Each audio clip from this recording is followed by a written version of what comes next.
புதுச்சேரிக்கு வரும் சுற்றுலா பயணிகள் கடலில் குளிப்பதால் உயிரிழப்பு ஏற்படுகிறது.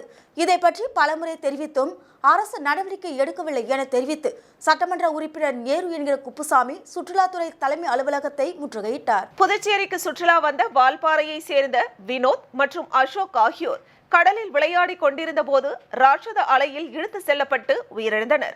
இதுபோன்ற சம்பவங்கள் புதுச்சேரியில் தொடர்கதையாகியுள்ளது.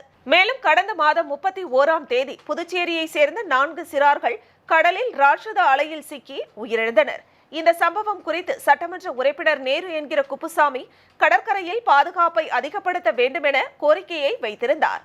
அரசு எந்த ஒரு நடவடிக்கையும் எடுக்காத காரணத்தினால் மேற்கண்ட சம்பவங்களை கண்டிக்கும் வகையில் புதுச்சேரி உருளையன்பேட்டை தொகுதி சட்டமன்ற உறுப்பினரும் புதுச்சேரி சட்டப்பேரவை அரசாங்க உறுதிமொழி குழு தலைவருமான நேரு என்கிற குப்புசாமி சுற்றுலாத்துறை தலைமை அலுவலகத்தில் இயக்குநரை கண்டித்து முற்றுகையில் ஈடுபட்டார்.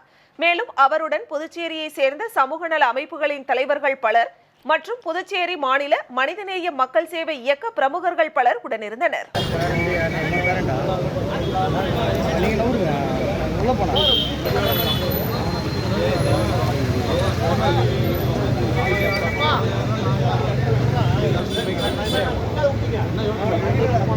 போனா